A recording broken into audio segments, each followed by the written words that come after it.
Here in America, work is in trouble. We've offshored our manufacturing, sent away good jobs, and lost so much ability to make things. American Giant is a company that's pushing back against this tide. They make high-quality clothing, sweatshirts, jeans, dresses, jackets, and so much more right here in the USA. Visit American-Giant.com and get 20% off your first order when you use code STAPLE20 at checkout. That's 20% off your first order at American-Giant.com. Promo code STAPLE20.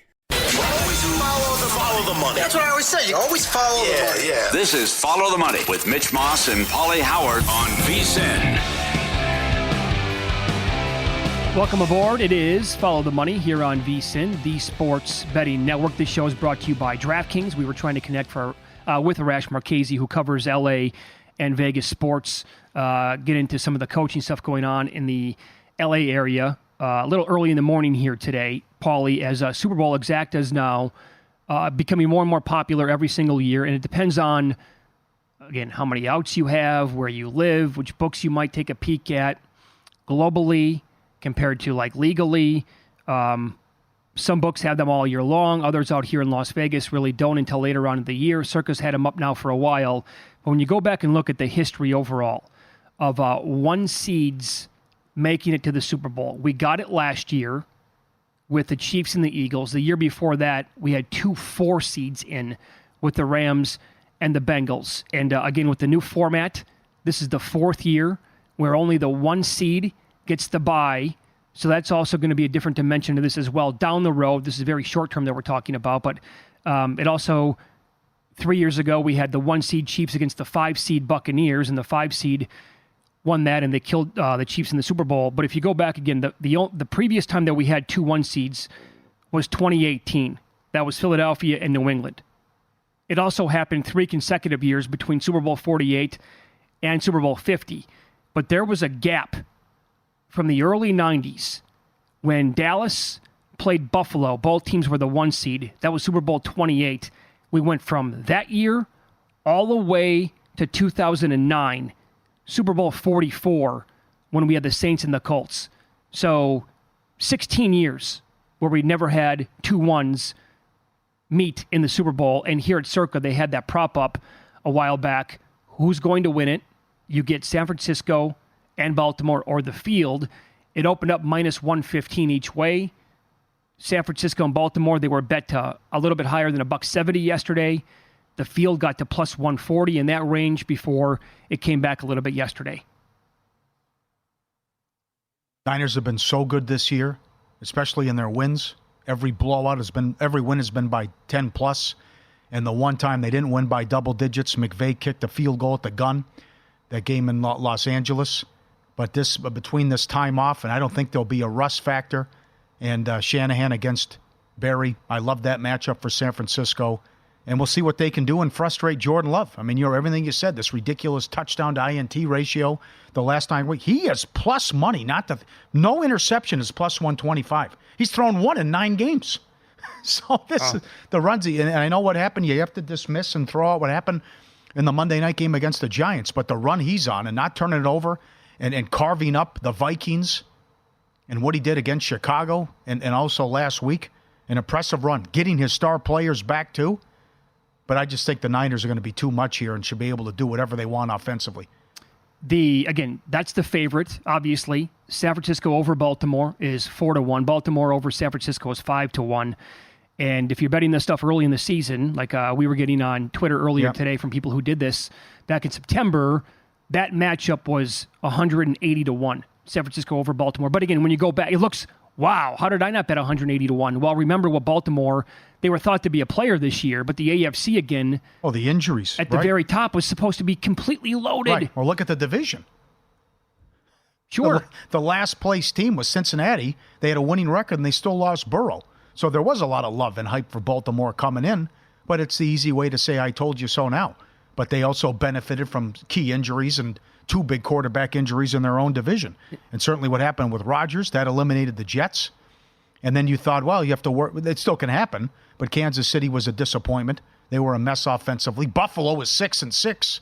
They were a big price just to make the playoffs. Right. And they get in here too. So it's been a wonky year for the AFC. Oh, and remember, again, it all looks great now, but who had this kind of season pegged for Brock Purdy? I mean, to be this good. I know, again, the Christmas night massacre happened against Baltimore, and he was horrendous, and that's how he lost the MVP. But there were still question marks. Again, that prop, the ticket that sold on Prop Swap for, what was it, $112,000 because the ticket paid $200,000 on him to win the MVP. We still had major question marks back in the summertime, like, is he going to be healthy? He was yanked from the Eagles game because he was hurt.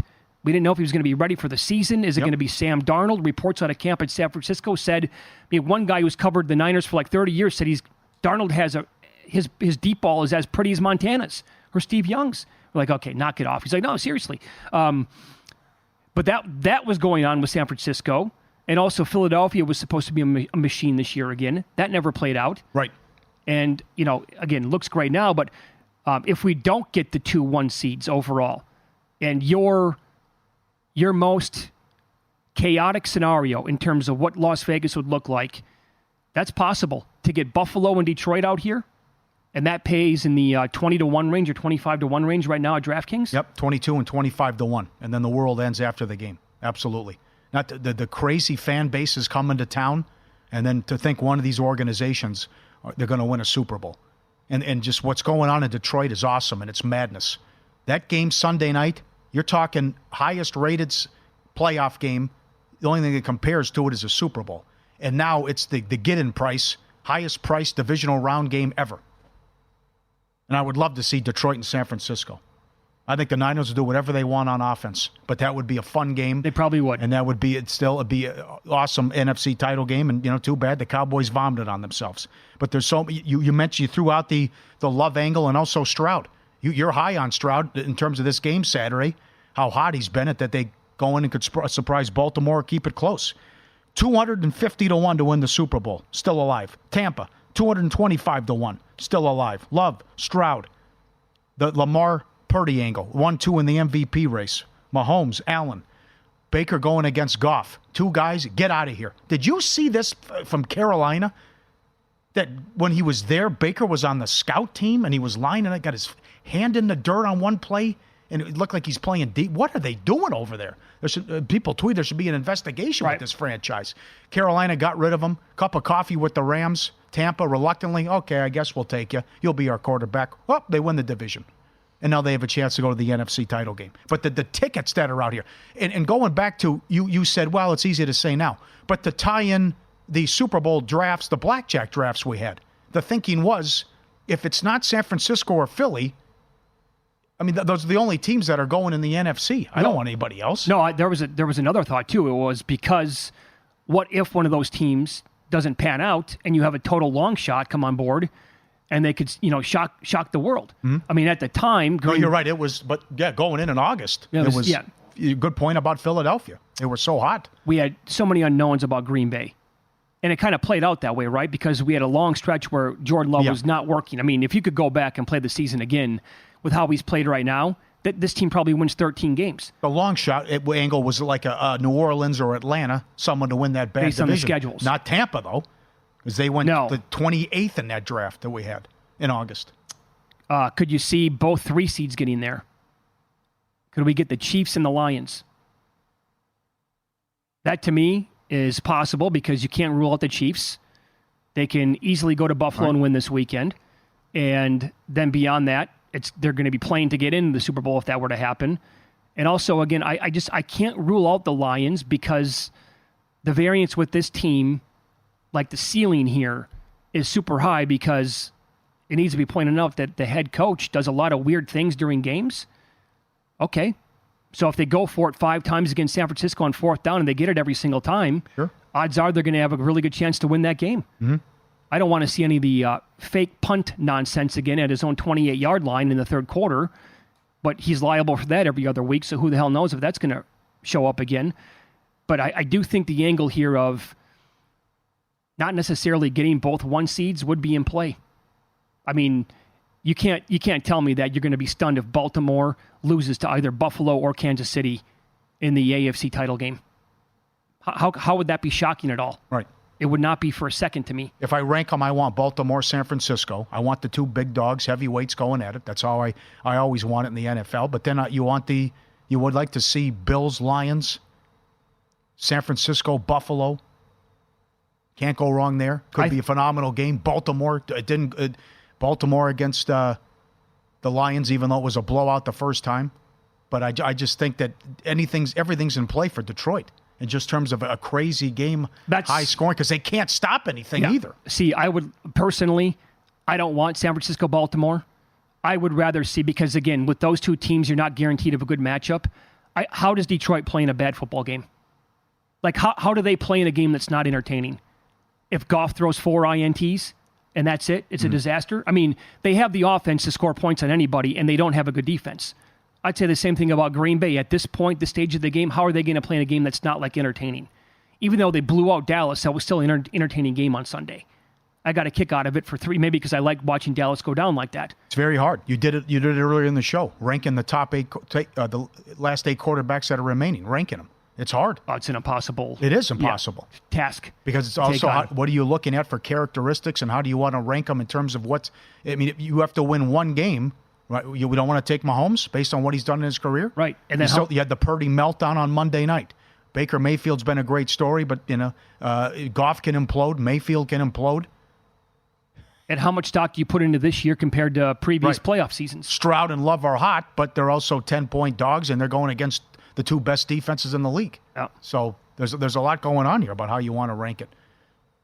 To me, in terms of fans and from just like a super entertaining game, your scenario is the nuts.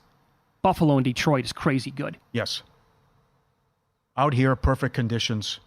I don't think those fans would wait to fill up Las Vegas until like Wednesday or Thursday. I think they'd be out here as soon as possible. Yes. Like for 8 days. It's once in a lifetime. Once in a lifetime. That happens. Up next, we'll recap last night's betting action. A lot to get to in Win Some, Lose Some. That's coming up on Follow the Money. It's VSiN, the Sports Betting Network.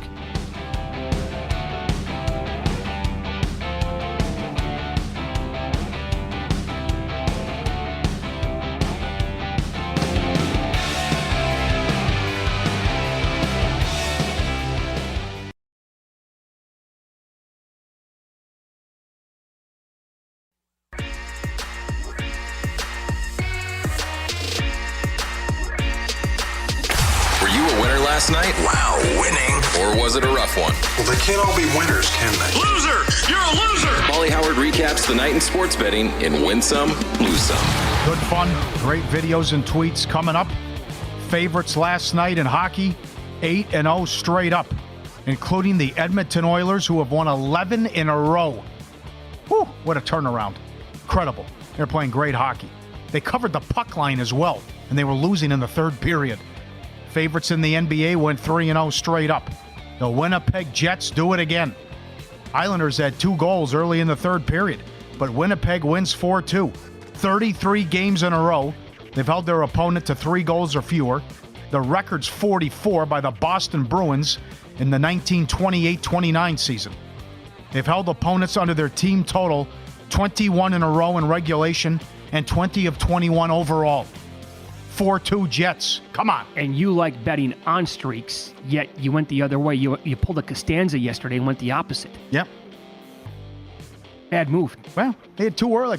At 14, 15 minutes to get another goal. Couldn't happen. They lost. Yeah. All right. St. Louis, 15.5 down to 11. Right side. Lost by 5 to Dayton. Syracuse money line plus 250. Beat Pitt. Penn State plus 250. Upset Wisconsin. Georgia plus 250. Beat South Carolina. Georgia Tech plus 525. Beat Clemson. Philly, Denver, over. 223 up to 233. Went over. It was 78-78 at halftime. Thunder Clippers over. 226 up to 230. No, that was wrong. No good there. Subscribe, be part of the team. VSiN.com. Our radio and podcast friends. You always want to see these tweets and videos. This is good. The Clippers have their new arena coming, and they had the press conference yesterday. The Inuit Dome in Inglewood, they're going to host the 2026 All-Star Game. This is a great job by Ballmer. They unveiled the wall, what it's going to look like. And It's 51 uninterrupted rows of fans. You cannot cheer for the opposing team. You cannot wear opponent gear. Tickets can only be resold in the Clippers marketplace. A season on the wall ranges from $5K to $25K. It's innovative. It's smart. They also say they can determine how long fans are standing up and who's cheering the loudest, and you get money off and discounts on memorabilia and merchandise. So bonuses if you're like a really good fan. But this is nuts where it's 51 uninterrupted rows, and it's got to be all Clipper fans. Right. I can't wait to talk to Rush Marchese about this. So think about this, and the opposing team's going to be shooting in that direction when the game is on the line. Uh-huh. They're trying to create basically a really strong college atmosphere in an NBA game. Yeah. I would ask, why is this taking so long? Good point. Love the idea. Absolutely. How about this at the Indiana State game?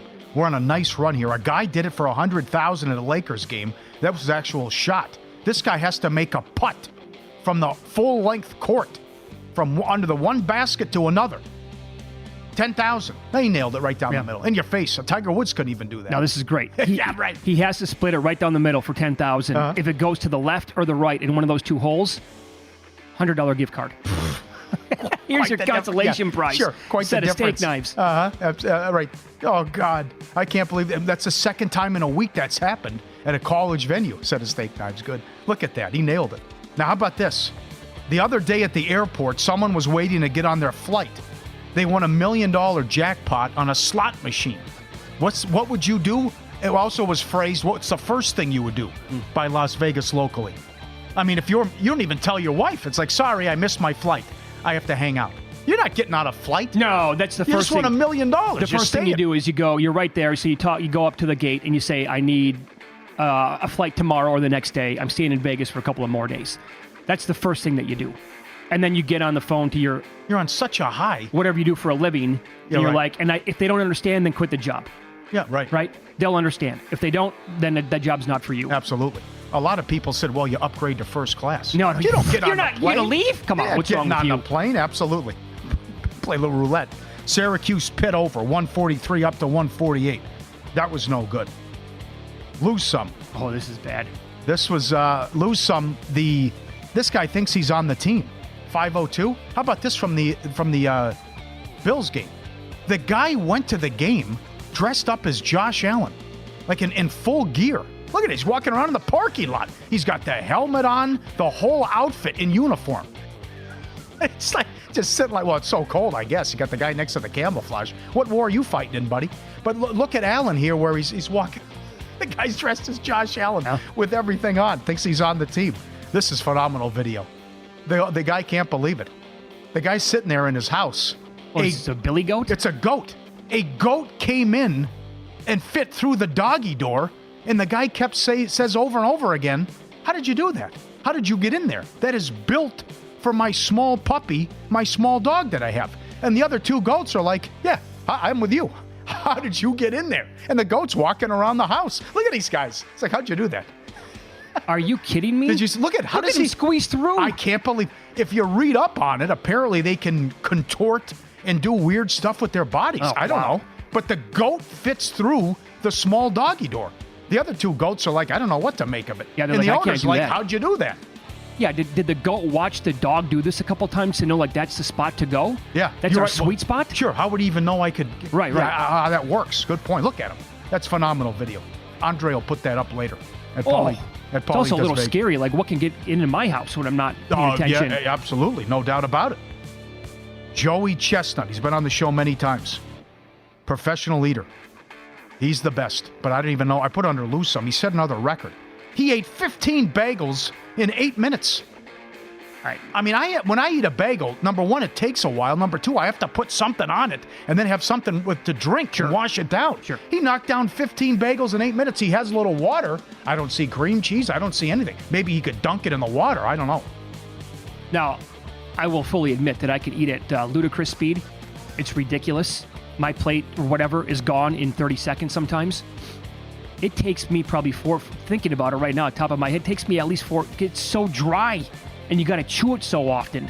How do you possibly put down one bagel in like a minute. He's doing one every 30 seconds. I know. So, when you Google his record, the list of all the records he has, competitive eating, it's how could he eat this? How could he?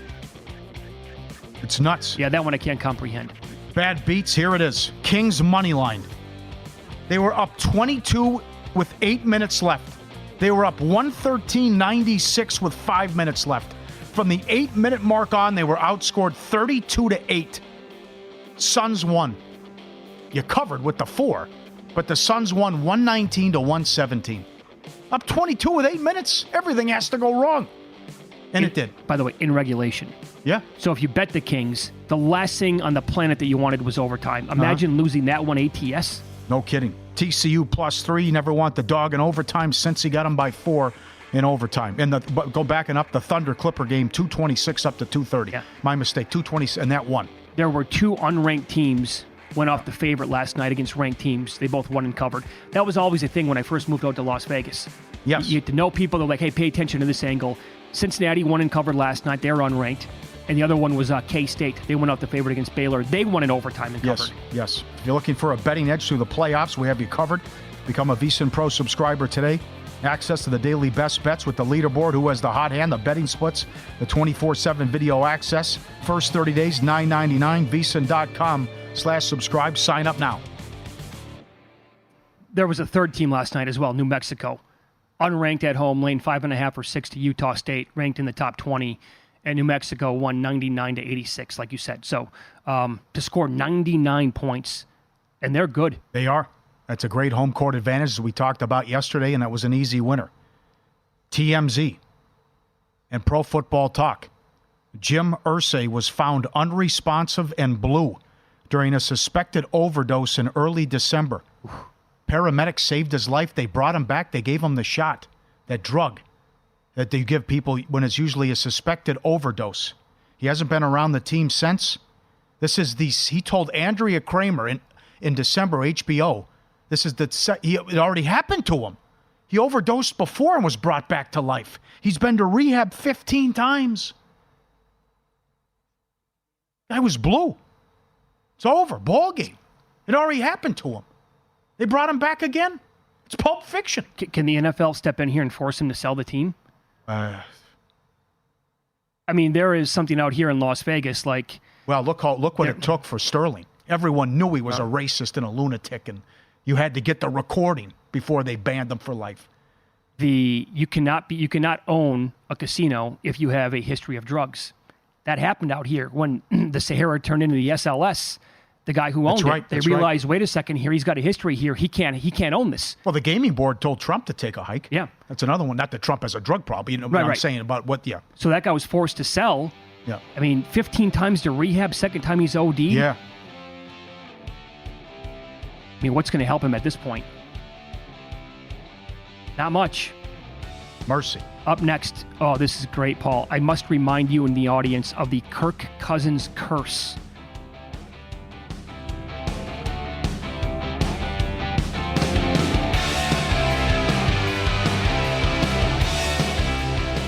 DraftKings Sportsbook, official sports betting partner of the NFL playoffs. New customers bet $5, get $200 instantly. No sweat, same game parlay every single day. Download the app, use code Vegas. Also, will an octopus happen? Is up for every playoff game. 12-1, 13-1 for the 4 games. You get the touchdown and then the 2-point conversion. DraftKings Sportsbook, code Vegas. There you go. All right. This is going to be fun. Okay, we'll have fun with this. Yeah, you're exactly right. Thanks to CKP Sports for sending me this on X. The Kirk Cousins curse. Oh, it is real and it is spectacular. No team has lost to Kirk Cousins and played in the Super Bowl the same year. No. Vikings 22. No. 49ers 17. No. Oh, that means it cannot happen this year, Paul. Oh, God. Of all the things, right? They go back and look. Never heard that one before. Yeah. Okay. Did not know that curse existed. All right. Well, he's been in the league a long time. Yeah, for sure. So that was it was a strange result. They were banged up and certainly ultimate what could have been season for the Vikings if they stayed healthy. Whew. Scary. Niners bets are dead. Sorry. Yep. I had to be the bearer of bad news. Eagles have their exit interviews today. Sirianni will meet with his players and then his coaches. Then he meets with the owner, Jeffrey Lurie, and Howie Roseman, the GM. Sal Pell on Friday, can't wait. He has to make changes to his coaching staff. He has to work on his relationship with Hurts. I mentioned it several times yesterday. That ESPN.com article dropped day of the game. Hurts was asked if he was unhappy with the direction of the offense. He didn't deny it. Then there's problems with Sirianni. Lurie went into his exit interview with Doug Peterson after the 2020 season, expecting to keep him. He wasn't satisfied with Peterson's coordinator candidates. He then fired him. Sirianni better come heavy. He better have a good idea and list about who he's looking at with directions of who's the OC, the DC, specifically the DC. Now, people, Eagles fans chiming in, Frank Reich, Ron Rivera, but this is, you got to make the owner happy. Or it could be, what have you done for me lately? I don't care. You went to the Super Bowl. You're out, pal. We're also getting the same question from a bunch of people asking, reaching out. And that question is, what exactly does Sirianni do? Yeah, right. With the team. Right. Because you saw how big Gannon and Steichen were. Not in charge of the offense, not in charge of the defense. Is he the rah-rah guy? Is he supposed to make sure that Dom's on the sidelines every game? Mm-hmm. Get him his field pass? It is a circus. That guy was also involved as well and getting suspended and what happened. But he's also a weird guy, right? The bizarre press conference when he's introduced, he blew that. You're talking trash to the Chiefs in the Super Bowl. Hurts has to come over and tell you to calm down. You know, he's screaming in the playoff game against the Giants, I know what I'm bleeping doing. I got, calling the timeout. And then you're 10-1, and the wheels come off, and you got the stuff with A.J. Brown, and maybe you lost the locker room. Maybe it happened, maybe it didn't. But the fact that every guy is asked about it and has to come out, some guys defend you, and then the A.J. Brown stuff, it's a mess. Right. So that also, like, in terms of handicapping and down the stretch, we talked to the Booby Prize winner last week on the show. And good job by them because they were trying to win that award or that prize, which was $100,000 for the worst picks of the entire year here in Circa Millions. And we asked them about fading Philadelphia. And they're like, we were eventually, we were actually picking them every single week, thinking that they would be another loser. So, like, where does your brain go in terms of short-term lack of success compared to what the team was like early in the season and what they were last year? Because that completely flipped on a dime with this team. And I know it's easy to say now, we did bring it up last week, and plenty of people did, like, how are the Eagles favored? Didn't Peter King write about that in his column? Yeah. He's like, it's the weirdest thing I've ever seen in my life in terms of gambling. The meltdown, yeah. That they're favored against Tampa Bay. He wrote about that, and then also the meltdown. I mean, it's only happened 3 times. You're 10-1, and then you lose 4 or 5, 5 or 6, and then 0-7 ATS to close out. Yeah. Right. And I will say that typically once it catches on mainstream like that, it's going to go the opposite way. For example, everybody on SportsCenter picked the Buccaneers. Yeah. Every single team, every single person on that show picked them, and they got there. And this is the one instance where you have to look at the former player, right? Aikman was great talking about how old they are, guys still on the team when I was around, also the body language like they didn't want to be there. And Peyton Manning was great too. It's just stubborn and stupidity to go empty every play that you're inviting the blitz, and they had no answer. It was horrendous. Yeah. You hit the one long shot to Smith. Other than that, you did nothing. And then, again, this is where I don't fault him. I'm not going to kill him for this. But other people are pointing out, twice you took points off the board, and it went against you.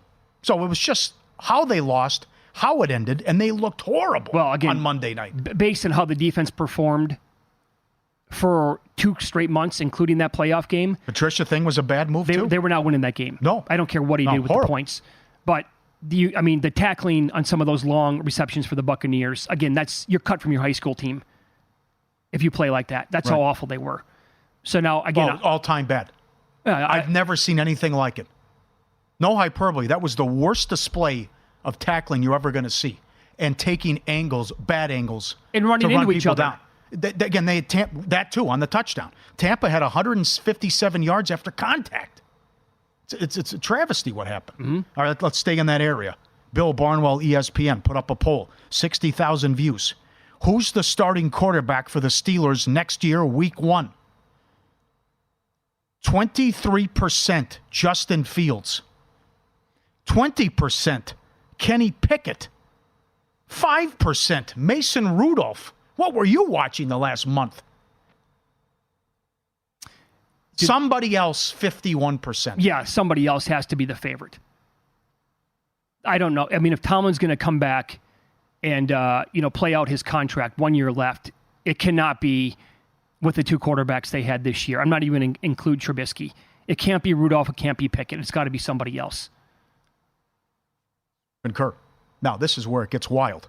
You mentioned the Cousins thing. The Viking fans are already up in arms. Don't even mention Russell Wilson.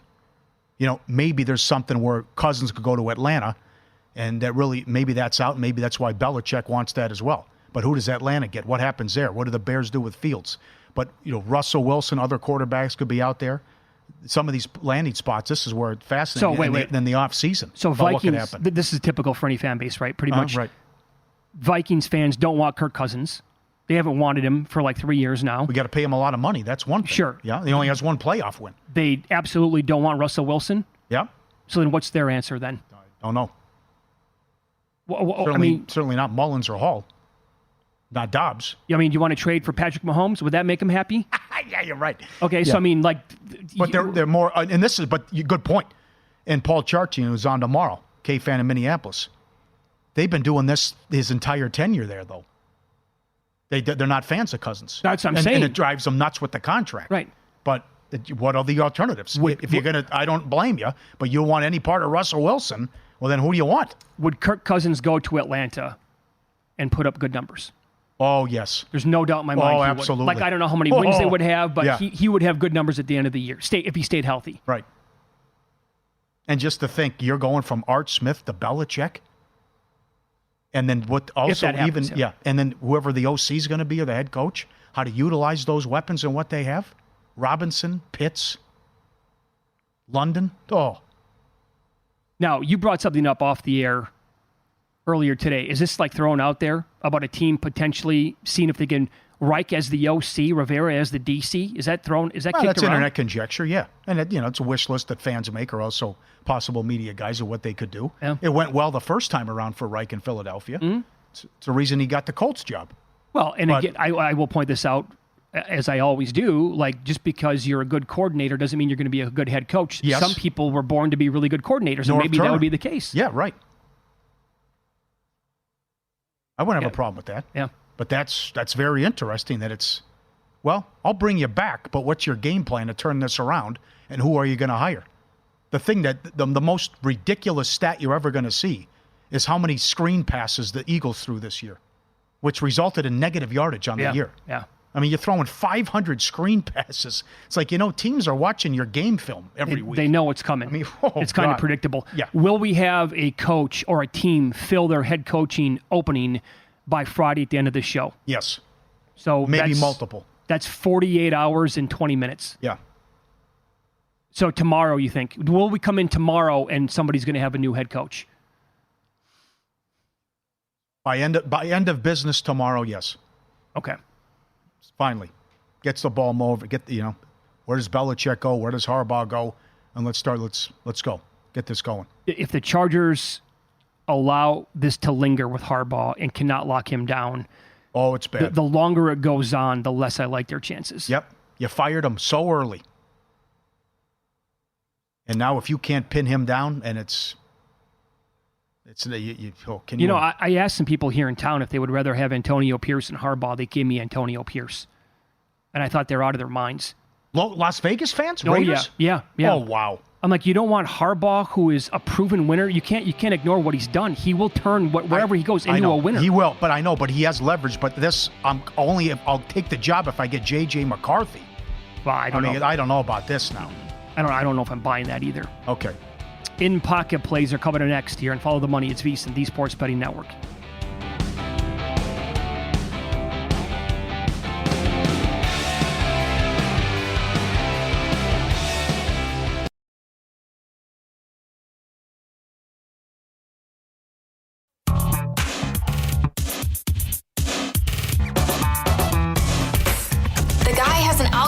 To determine the winner of any given college basketball game. Someone gives you 10,000 to 1 on anything. You take it. Take it. Take it. I bet you $20 I can get you gambling before the end of the day. No way. I'll give you 3-1 odds. Nope. 5-1. Nope. 10-1. You're on. All right. I'm in the penalty box. I've been telling you for 6 years, bet on streaks. Roulette. sports. Islanders team total over 2.5, loser, 2. Winnipeg Jets, what a story. They had 2 with 15 minutes left. Couldn't get the other one home. So and the streak goes on, and the beat goes on, and the beat goes on. How good is this, right? What a story. The winner. There are so many great stories in hockey.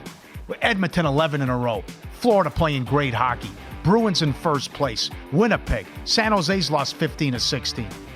Vancouver's in first place. By the way, isn't that funny? And like the coaching carousel in the NHL, or the life expectancy of a coach with one team could be 18 months. Who the hell knows? I mean, Vegas ran Gerard Gallant out of town, and he took him to the Stanley Cup Finals in their expansion year. So forget about it.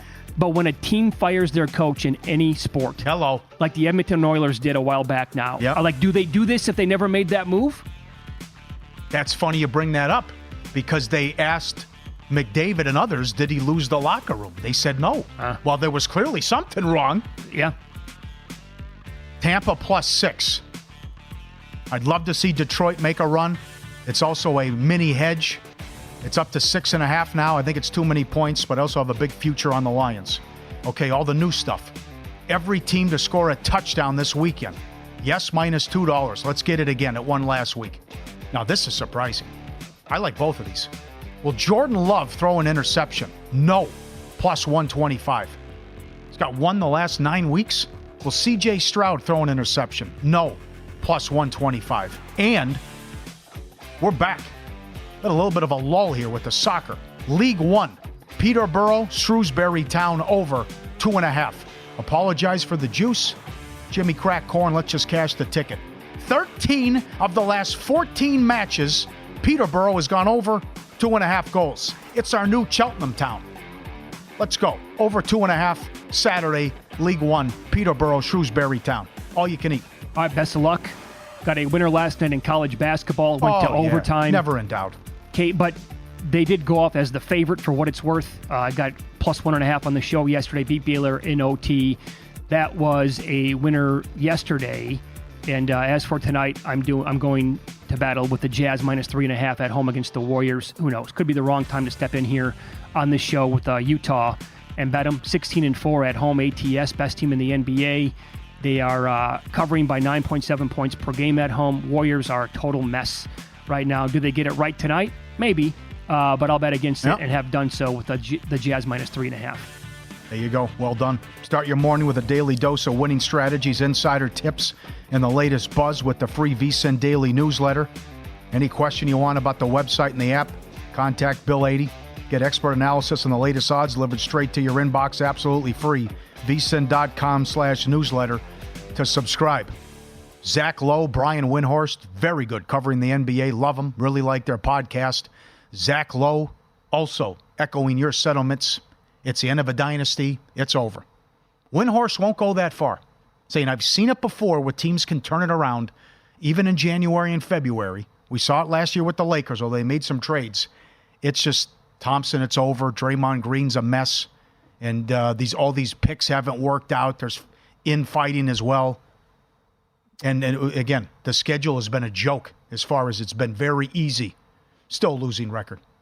Okay, so I'm looking right now at updated odds, one sportsbook in Las Vegas to win the Western Conference. Are you ready to either laugh out loud or I don't know what the reaction is going to be here, to be honest, because I couldn't believe what I was looking at last night.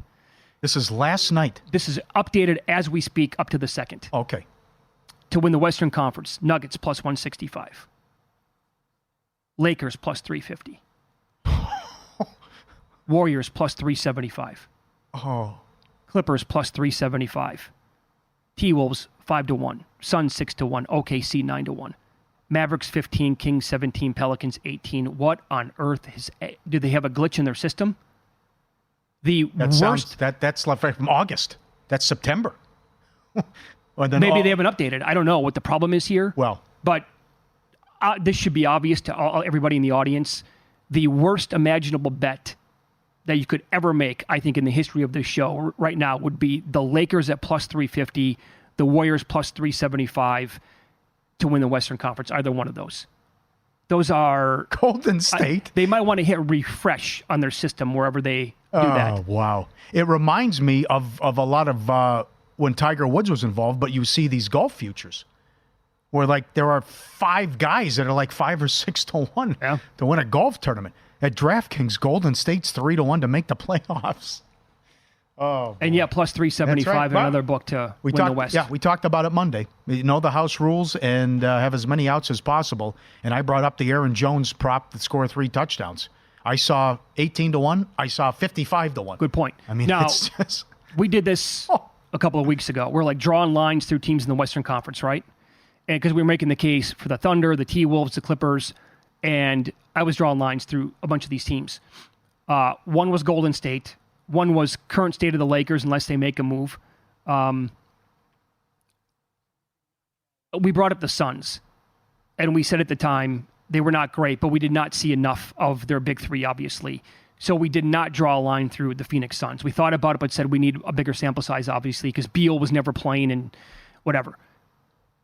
How dangerous do you think long-term this year the Suns are in the Western Conference, as long as those 3 guys stay healthy? It's a big if. I'm throwing it out there, but... No depth. Depth has not been great. You saw what happened last year. Take out after the first round, it's such a condensed schedule.